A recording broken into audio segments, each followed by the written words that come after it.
On WENR, we worked on farm programs, and we did old rural people. Then we did another show called The Smith Family, in which other people were involved, and Marion did the Irish voice on that, which later became Molly. We ran into a man on the farm program called E.W. Rusk, and he had known about a little store down in Columbia, Missouri, where an old guy that ran this store didn't have anything, and he had everything. If he didn't have it, he'd say, well, I'm smack out of that. I'll have it in the morning. So this man told us this story, and we thought this would be a good idea, so we put it together, made a deal with Don Quinn to write it. The idea that you hired a writer, you kept that quiet. I suppose that's right. You didn't let anybody know that, or That's you wouldn't right. be out of work quick. So he started writing Smackout, and then NBC bought this radio station, and we didn't want to go to NBC because we were playing theaters and doing pretty well because our appearances were announced on the radio station, and NBC wouldn't allow that. So we went over across the river to a Columbia station, WMAQ in Chicago, started this show actually over there, and we were only there 6 months when that station was sold to NBC, so then we had to go to NBC. That was 1931 that happened. This was still Smackout, though. That was still Smackout, and we did that show for 4 years before anything happened. And we heard about the Johnson Company through an outside source. They were looking for something. They wanted to hear us because Mrs. Lewis, and married to Jack Lewis, who was the head of the advertising agency, Needham, Lewis and Broadway, she would listen to Smackout for about 6 months. And she knew all about us, and she got her husband to listen. And he got interested, and he wanted to buy us, but they didn't want NBC to know that they wanted to buy us, you see. Yeah. Otherwise, whoop, goes the... That's right, up goes the deal. price. Yeah. So, then we actually went over to another studio over in the other end of town and sneaked an audition for the Johnson Company. And we put the Molly voice, who was Marion's voice, Irish voice that she had been doing in the Smith Family, put them all together and did this audition, and Don wrote it, and they bought it. D-Day, June 6th, 1944, was a Tuesday. Ordinarily on Tuesday evenings, NBC had a comedy lineup that rivaled the greatest in history. A main part of it was the man you just heard, Jim Jordan, who starred on Fibber McGee and Molly. The normal Fibber McGee and Molly show was canceled on D-Day. Instead, they presented a special musical program at 9:30 p.m. featuring Billy Mills and the Kingsmen, leaving room for late-breaking news bulletins. A three-dimensional war machine has swept onto the continent of Europe. With NBC, Invasion News takes precedence over all regular programs. In addition to special news broadcasts, bulletins will be brought to you as received. WEAF.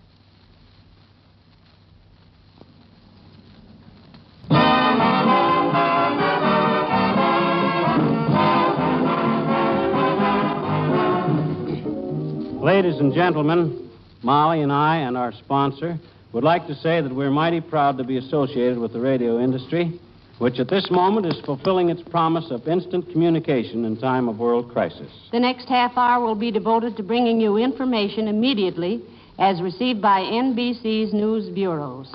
Between times, we will present songs of the services played and sung by Billy Mills Orchestra, the King's Men, and dedicated to our fighting forces on all fronts. And now for music and the news as it arrives, as Billy Mills gives us a George M. Cohan medley.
We'll hear more from Fibber McGee and Molly later. This is Harlow Wilcox speaking. And now to the men who deliver our fighters to their posts, to those men who man the long sea lanes to victory, the King's Men dedicate this stirring tribute, the Song of the Merchant Marine.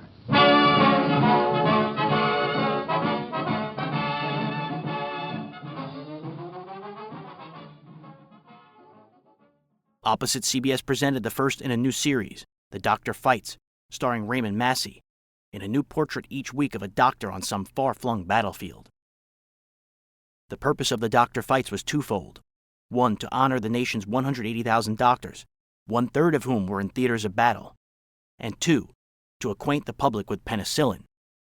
The sponsor, Schenley Laboratories, was one of 22 companies making penicillin, and often the stories describe wondrous cures resulting from its use by doctors in distant and primitive outposts.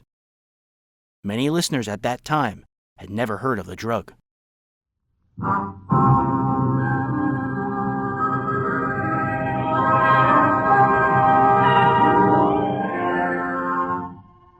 Schenley Laboratories presents Raymond Massey in The Doctor Fights.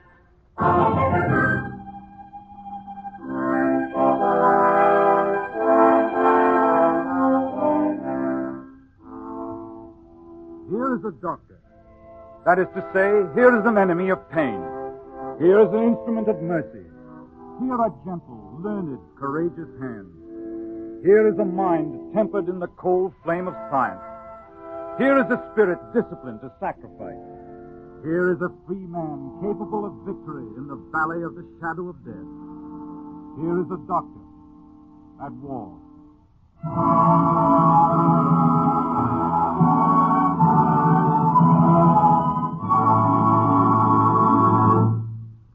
Ladies and gentlemen, this is Raymond Massey.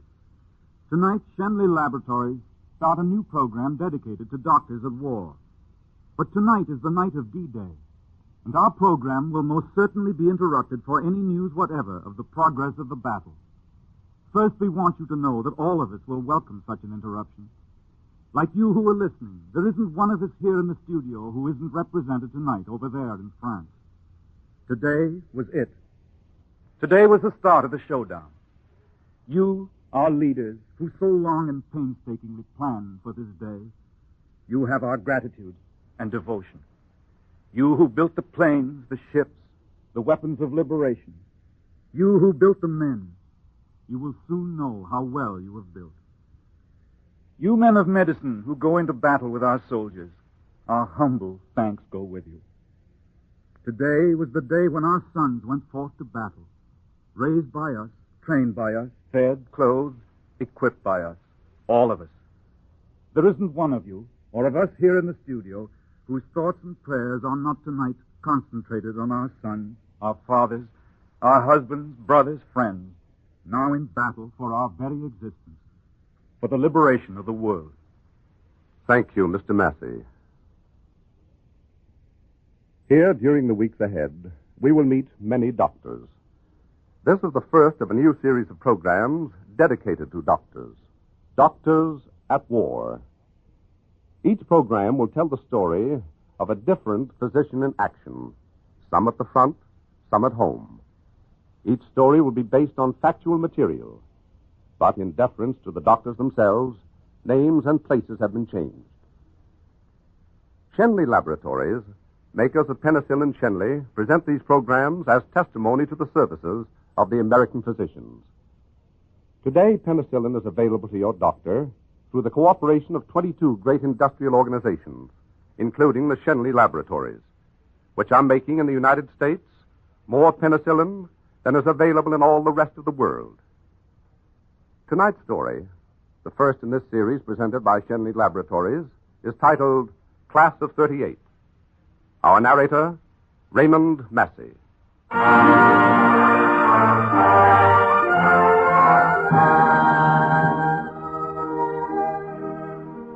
To begin with, let me warn you that this is a rather commonplace story. It's a story about a man who saves somebody's life, and that's all there is to it, really. And God knows saving life is commonplace enough in war. And by His grace, almost as commonplace as the taking of life in war. and somewhat better blessed. On second thought, this may not be so commonplace a story after all. It may add up to something very personal, very important, very intimate to each last one of us. Or don't you know anyone at all in uniform who is therefore subject to the somber shocks of war? You do? Inevitably? Then you are interested. Very well. I give you, then, a dark night in the South Seas, a night destitute of romance. I give you the United States Navy Task Force, Invasion Bound.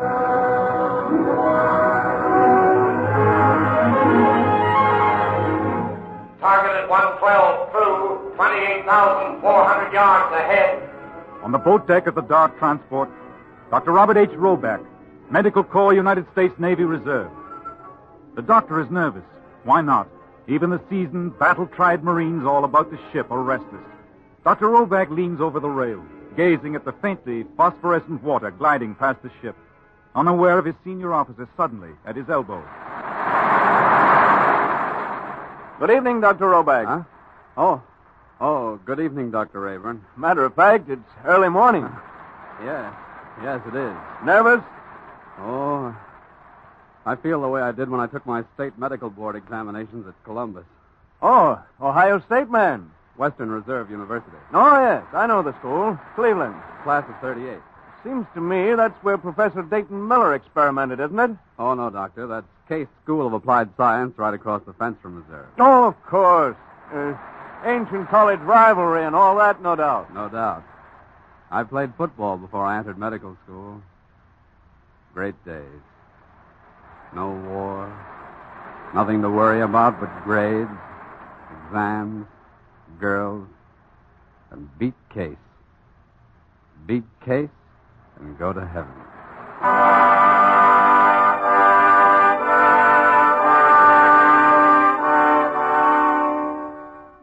That was important, all right, back there in the peaceful days. Beat Case. Dr. Robert Roback looks along the dark deck of the troop ship. Men in helmets, but men lying about, waiting, resting, pretending to relax, looking like football players taking time out before the hard game begins once more. Time out.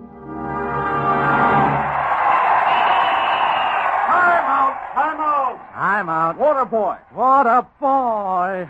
Where are you hiding? Cut the clowning, Eddie. You're not doing so hot today, you know. Oh, listen, Roback. You know what it's colder than today, this brisk Thanksgiving day? It's colder, far colder indeed. No alibis. Your blocking's been lousy. Lousy. Oh, I heard you the first time. Yeah, I really meant it the second time. Well, I'm saving myself for the big game. This is a big game. What big game? Tonight, at the football dinner. Turkey. Oh, yeah? I saw that new girl of yours, Eddie. You ought to gone for the gals Roback goes for.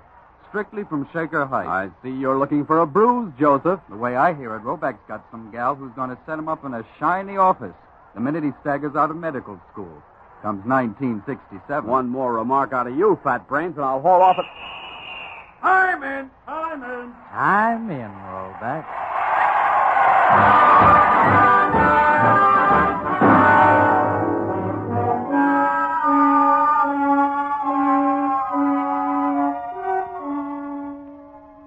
Time in, and Dr. Robert Roback, now invasion bound, is alone at the rail.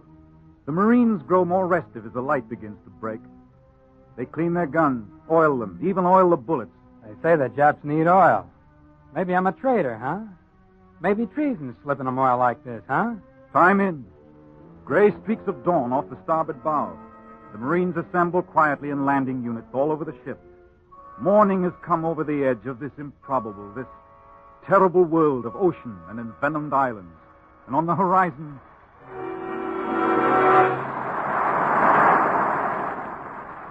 There she is, boys. Land. That's for us, brother. Hey, Doc. There she is. Yes, I see. Huh?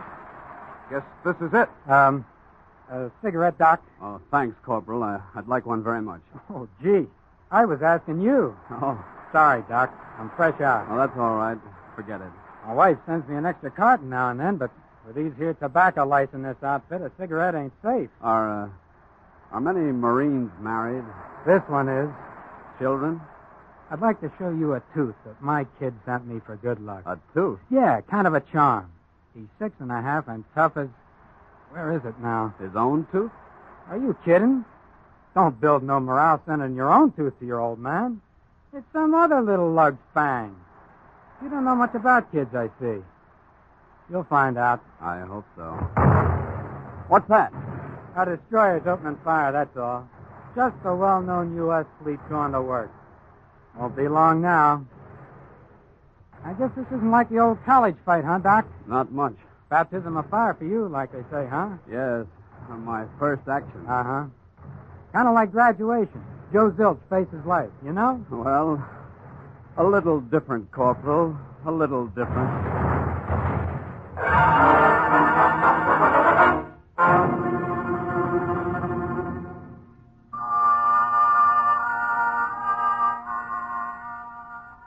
A little different. Oh, a great deal different. It had been beautiful and forever memorable there in Severance Hall, back in June of '38, and tears had gathered in Robert Roback's soul. It was still a boy's soul, although the sober graduation gown sat upon his shoulders along with a solemn degree. Thus, to all to whom these presents come, greetings. On the recommendation of the faculty of the School of Medicine, the trustees of the university have admitted Robert Hastings Roback to the degree of Doctor of Medicine upon completion of the requirements pertaining. Congratulations, Bob. I'm so glad for you. Thanks, Helen. I made it. Where are you going to serve your internship? Lakeside, I think. Just so I'm practicing medicine, and then a practice of my own. And well, that's what I want to talk to you about, Helen. It's going to break Eddie Warren's heart. He always used to say I'd marry some wealthy girl. Oh, yes? I'm merely quoting that grim Warren person. Oh, I don't know. He has a point. Oh, a girl with money doesn't need me to support her. Neither does a girl without money. She can work. I don't want my wife to work. It looks bad. I will if I want to. It doesn't look good. People will think I'm not making a living in my profession. People will say... What you said. Who did? You did. You proposed to me. I did not. I heard you. You finagled me into it. Robert Roback, you're a dog. Dr. Roback to you. I hate you. Gesundheit. Thanks. Not at all. And so they were married.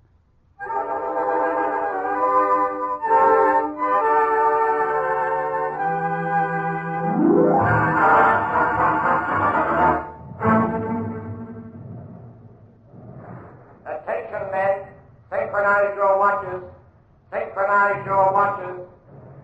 The time is 10 minutes past 6 o'clock. 0610. Check, Doc. Right. All boat crews, man your boats. All boat crews, man your boats.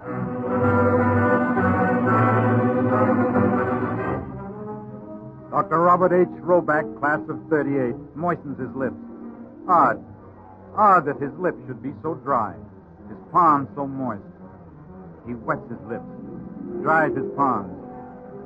This is it. This is it. This is it, Helen. Here goes me. D-Day, South Pacific Time, D-Day. Presently it will be H-hour of D-Day. H-hour. The precise moment that the invasion boats ground against the hostile beaches, black and frowning. This is it. Or anyway, almost it. Nervous, Doctor? Not a bit, Doctor. Just scared brainless. Well, over the side you go. After you, Dr. Rayburn. Youth before wisdom. You first. Now get going, son. Get going.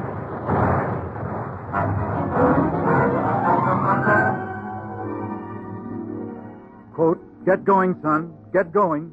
Unquote. Get going, Dr. Robert Roback.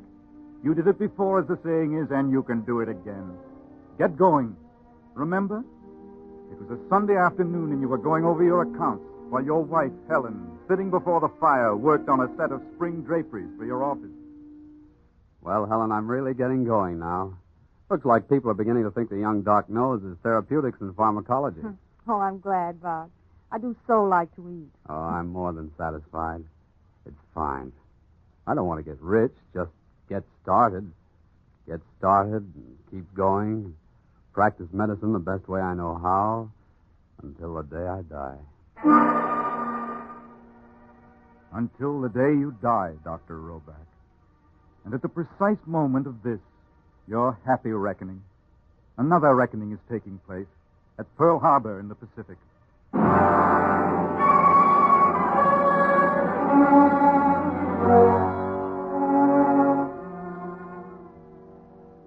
You did it before, Dr. Roback, and you can do it again. Get going, that is. You're young and eligible, and there are older men to hold the home line in medicine. You're fiercely angry, and you understand the pain, the anguish of the burned, the scalded, the shrapnel-shattered, the bullet-broken defenders of Pearl Harbor. But don't be hasty. Pace the floor for many a good long night. Make up your mind. An edict has gone out. No edict, no mandate or command. Rather a pleading, an utterance of gigantic human need. Think, good Dr. Roback, schooled and skilled, and just getting going in your chosen craft. Think. Do you remember the bull sessions in medical school? The undergraduate quibbles over the virtue and validity of the Hippocratic Oath?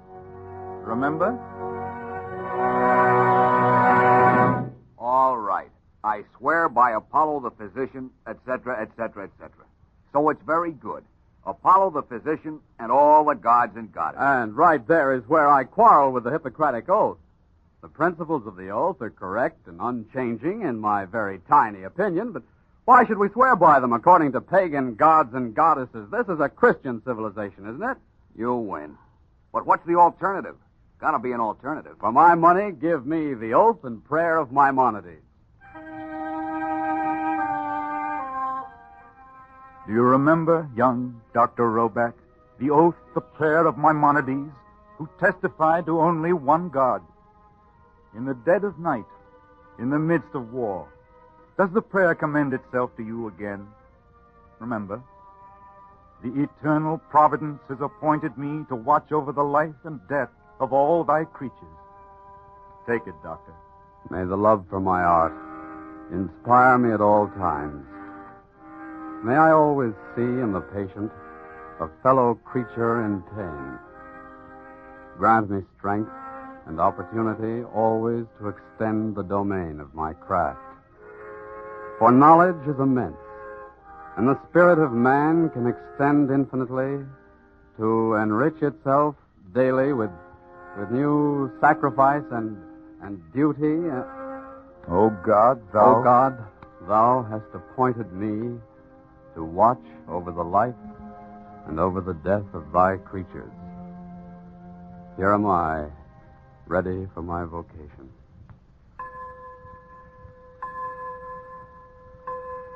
Helen, are you asleep? No, dear. What is it? Do you mind, Helen? I'm going to volunteer. The Navy. I know. You couldn't. I just decided. I knew long ago. I'm very glad, dear. Thanks. Good night. Good night. And now I turn unto my calling. Oh, stand by me, my God, in this fateful task. Grant me success. For without thy loving counsel and support, man can avail but nothing. Amen. Amen.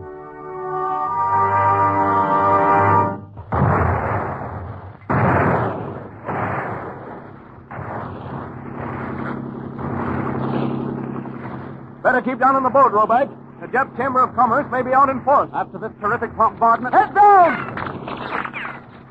See? Everyone okay? All right, Doc. Still nervous, Roback? Worried. I always worry. We like warriors. They're responsible fellows. You'll do. I hope so. Don't worry. We beached. Now over you go and keep down low. Get in there and practice medicine. Let's go!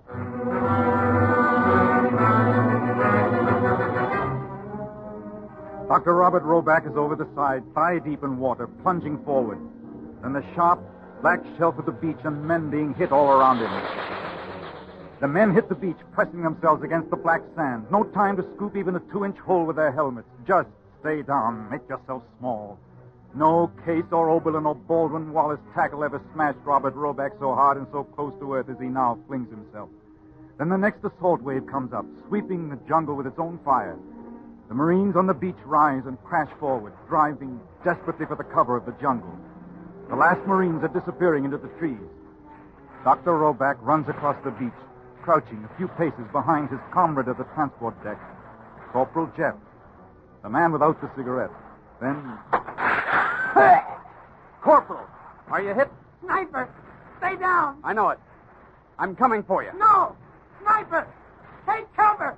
Here I come. No! Don't be a jerk! No! Dr. Roback is on his feet suddenly, crouching and running across the heavy, dragging sand. A spout of black sand leaps wickedly into the air right in front of him as he plunges, face down beside the stricken Marine corporal, panting and sweating. Made it, soldier. Tojo in a tree. I know. Take it easy, boy. Sorry about that cigarette, Doc. Look, I'm going to try and drag you into the cover of the jungle. Give me all the help you can, but don't knock yourself out. Tojo. Do you understand what I'm saying? Check, Doc. Where's the kid's tooth? Tojo, in a tree. All right. Let's make it, huh? Roback has his arms around the gravely wounded man, drags him painfully across the sharp black sand, painfully, slowly, under the searching telescopic sights of the Jap sniper. The tumult of battle moves away into the jungle, leaving 3 men behind.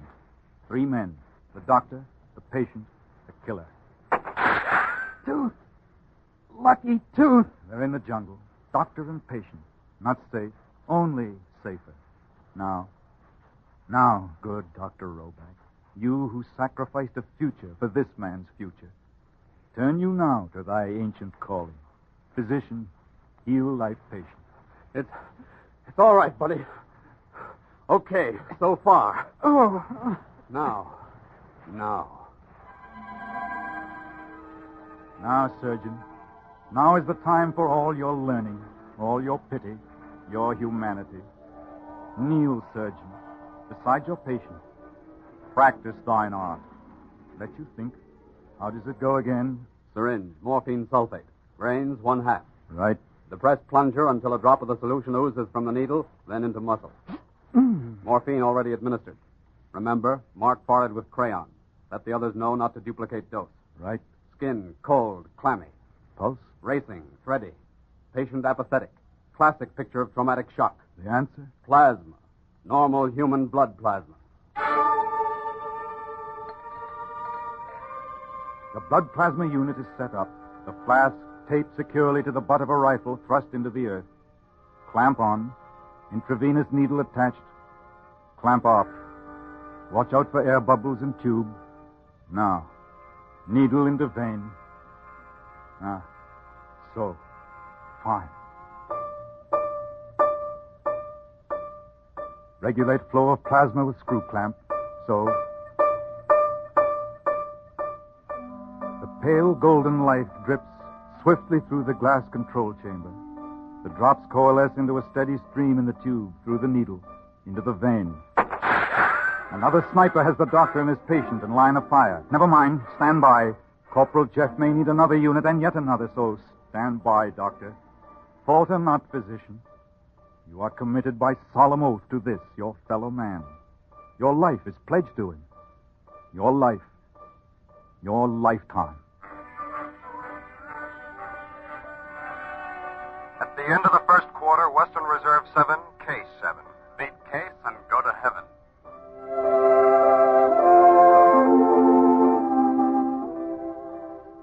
He's going to set him up in a shiny office the minute he staggers out of medical school. To all to whom these presents come, greetings.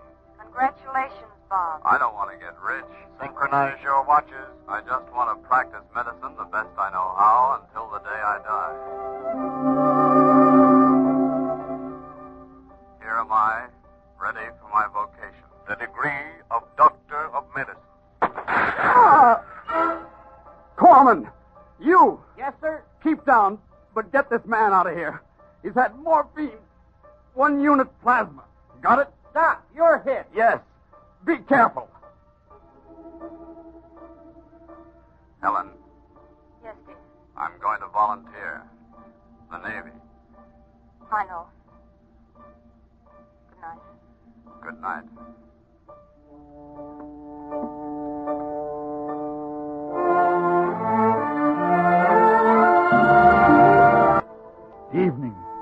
More than the beachhead, more than a foothold is ours. Many have fallen, most have not. Some who have fallen rise again to tell their children of the combat, and they their children. As for Dr. Roback, wounded in action, if the physician cannot, according to injunction, heal himself, his colleague can heal him. And when the task force clears for other zones and men move forward steadfastly into the fire of the enemy, Dr. Robert Hastings Roback, class of 38, and his kind are with them. And in good time, the conflict must end. The hurt will be remade. The wounded shall not die, for a great art knows its destiny. Thou hast appointed me to watch over the life and death of thy creatures. The faithful science accepts responsibility. I turn unto my calling. Utters a prayer.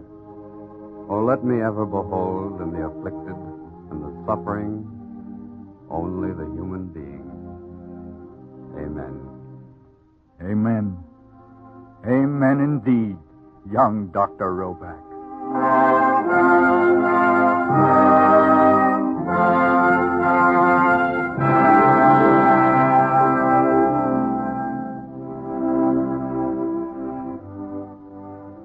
Ladies and gentlemen, Shenley Laboratories are honored to present Dr. James E. Paulin, President of the American Medical Association, speaking to you from Atlanta, Georgia.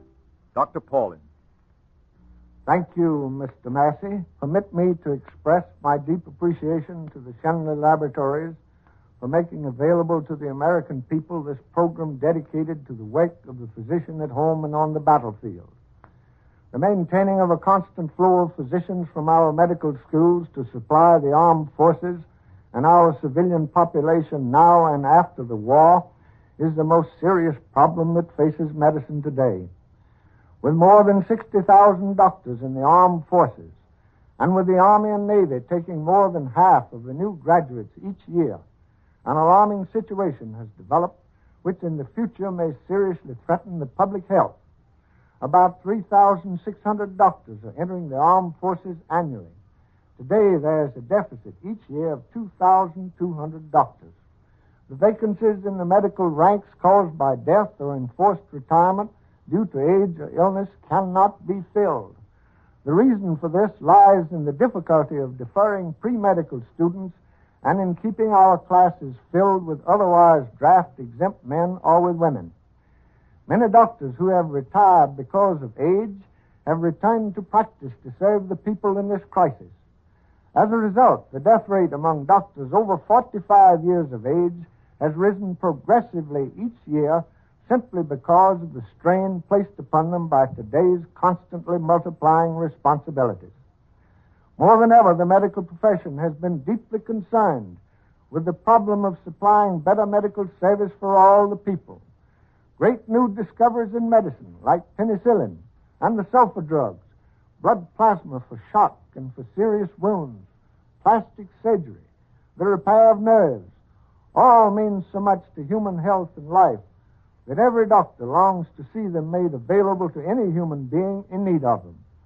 The problems of medical care are fundamental to the reconstruction and rehabilitation of our nation in the post-war period. The medical profession of this nation is willing to take the lead in planning the evolutionary changes that are bound to occur. This is a humane and patriotic task to which the men and women of medicine have dedicated themselves. It is a task worthy of the loyal support of every American. Our thanks to Dr. Paulin, President of the American Medical Association.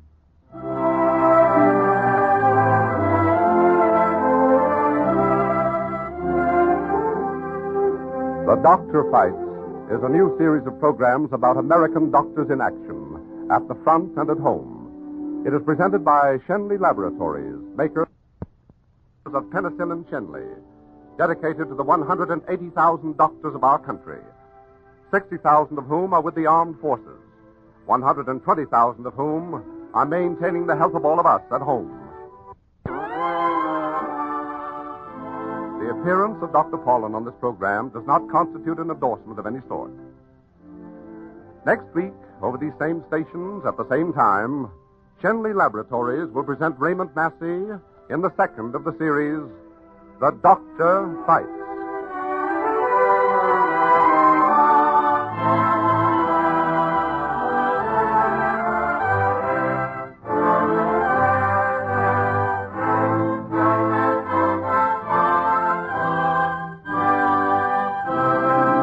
This is CBS, the Columbia Broadcasting System.